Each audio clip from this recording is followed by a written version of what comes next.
My name is Kelly Meyer. Carmen Geedy.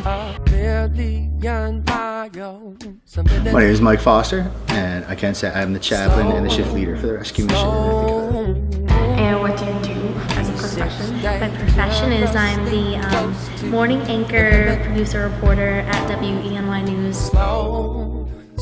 Yeah, I would like to say that time slip away.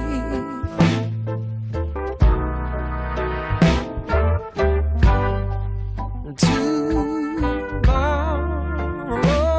ain't here today.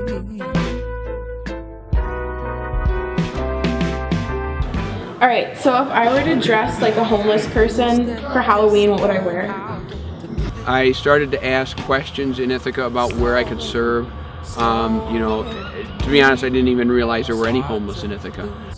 If you were to dress as a homeless person for Halloween, what would you put on? I guess very dirty clothes, like something dirty. And I don't know, it just all kind of, it just felt like I needed to do something. Slip away.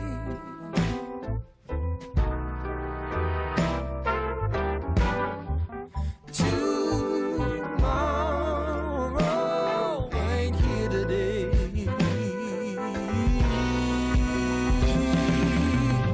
Just tell me a little bit about yourself, you know, how you got to that point in your life. And what do you do now to help with the homeless population? Well, we've been covering Ithaca's homeless encampment known as the Jungle for years here on WENY. Police in Ithaca are investigating the death of a 53-year-old man. Another death in Ithaca's homeless encampment known as the Jungle is raising concerns about homelessness. Okay, there we go. All right, and cut. I grew up in church, and I did not like it.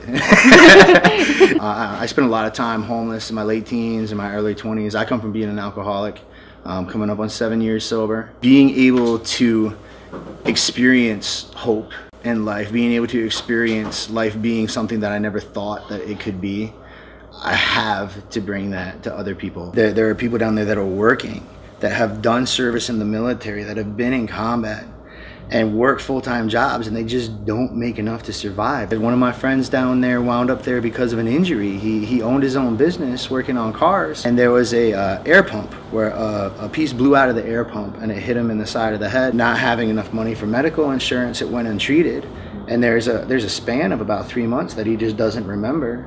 And it was the damage from that medical injury that put him in that situation. A couple in particular who they have a vehicle. They were saving their money and they were making steps to get out of where they were at, and they had a vehicle.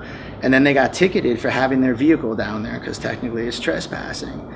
So in going to move the vehicle, the driver's license had expired. So then they impounded the vehicle. So then they had to take all the money they had saved for the apartment to now pay for the vehicle to get out of impound.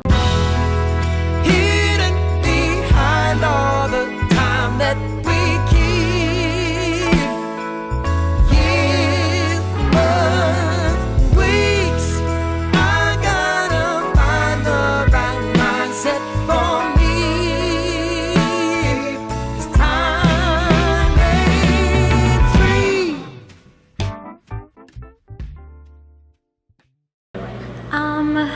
I always enjoyed just, you know, public speaking and just, you know, being the one to like read out loud in class, like just little things like that, or shooting my own video on family vacations, and then just putting those things together as I grew up and in high school took a journalism course. And it was really like just a suggestion on my SATs that said, oh, maybe try journalism as your college path. When I was in college, I went to school in Philadelphia at Temple University, and I would, senior year I lived in the city, so I would take the subway home at night. And I always stayed late editing and things like that. So I would take the last subway home, and I'd be alone, and I would get off, and I would see people just like laying there on the subway or sleeping there, and just, you know, and I would be by myself. And I would remember being scared. One of my first stories was covering the opening of a homeless shelter for men to kind of get back on their feet.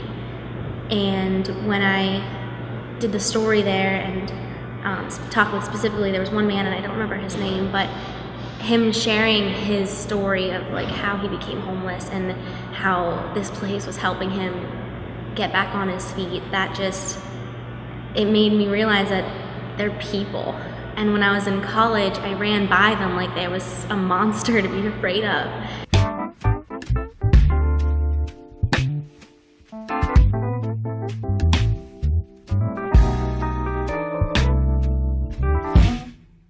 Moving a million miles a minute.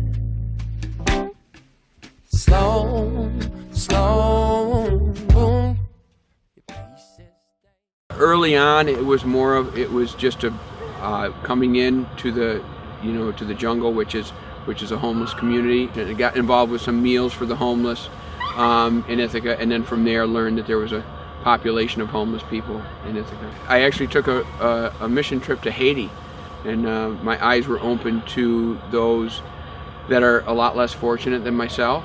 And when I got back here, I really wanted to do something in my, kind of in my backyard to help those less fortunate than myself. So that moved into contacting the Syracuse Rescue Mission and getting them to come down and see the situation, and eventually they actually came down and opened up a shelter, actually 2 shelters now, with the Court Street place. We actually helped to buy the house on Court Street and remodeled that, so there's 10 men that can live there in a supportive housing unit. And then the emergency shelter got taken over by the rescue mission, and then I started an organization called Second Wind Cottages, which we're building small homes for the homeless a few miles away.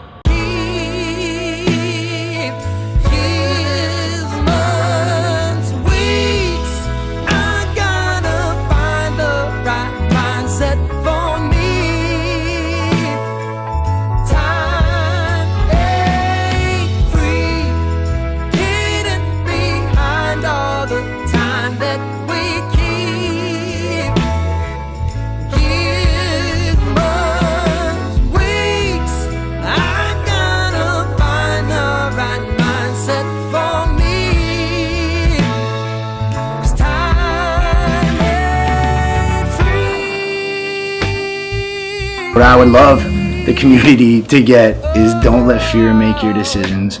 Get to know people and then see how they can best be helped.